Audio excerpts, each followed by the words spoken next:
আছেন? আলহামদুলিল্লাহ ভাইয়া ভালো আছি। আপনি ভালো আছেন? আলহামদুলিল্লাহ ভালো আছি। তো আপু আমাদের জীবনের গল্প অনুষ্ঠানে আপনাকে আমরা নিমন্ত্রণ জানাইছি, আপনি আসছেন।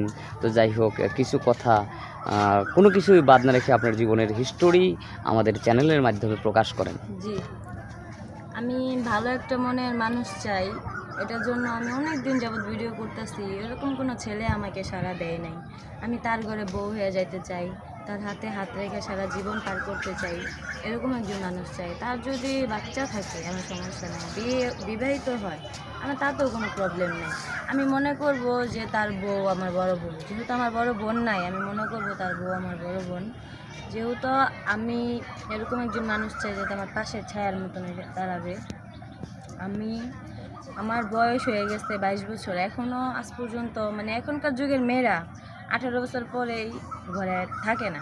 তো যাই হোক, আমি আমার মা বাবার কথা চিন্তা করে আমি কখনো রিলেশনে যাই নাই। স্কুল লাইফের রিলেশনের প্রস্তাব আসলেও আমি যাই নাই। কিন্তু এখন যখন বিয়ের বয়স হয়েছে, এখন দেখা যায় কি যৌতুকের জন্য আমার বাবা আমাকে বিয়ে দিতে পারে না।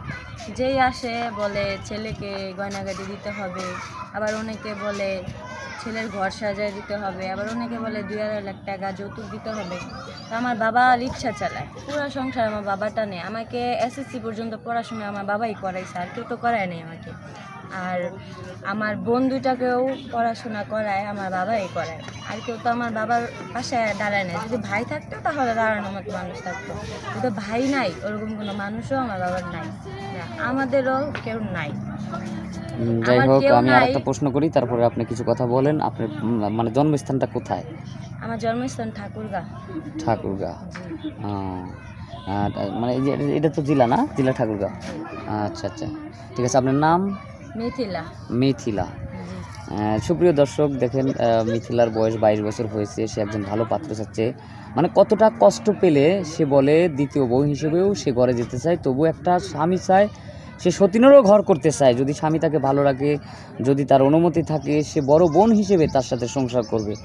মানুষ আসলে পিঠ দেওয়ালে না ঠেকলে এই ধরনের কথাবার্তা বলে না। কতটুকু অসহায়, এত সুন্দর একটা মেয়ে, পরীর মতো মেয়ে, যৌতুক ছাড়া বিয়ে হচ্ছে না, তাই আমাদের ক্যামেরার সামনে আসছে। যাই হোক, আবার কিছু কথা তুমি বলো আপু। আমি বলবো, আমি তো এতদিন যাবৎ বলেই আসতেছি, কোনো ভাই তো আর আমার পাশে দাঁড়াইতেছে না। আপনার কোনো বোনও নাই? না। ভাই নাই? আপনার পরিবারে কি আপনি একাই না? না না, আমার পরিবারে 2টা বোন আছে, বোন আমার আছে। আর আমরা 3 বোন। আমি সবার বড়, এই কারণে সবার থেকে আমার কষ্টটা বেশি।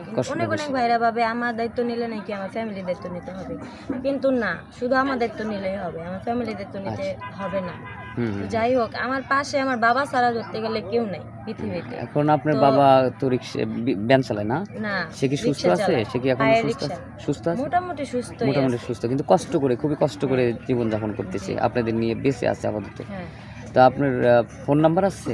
না ভাই, আমার ফোন নাই। আমার বাবা আমাকে একটা ফোন কিনে দিছিল, কিন্তু সেটা একটা অ্যাক্সিডেন্ট হয়েছে আমার বাবার। এই অ্যাক্সিডেন্টের কারণে ফোন আর আমার মার একটা সেলাই মেশিন, যেটা আমিও চালাইতাম, এই 2টা বিক্রি করে দেওয়া হয়েছে।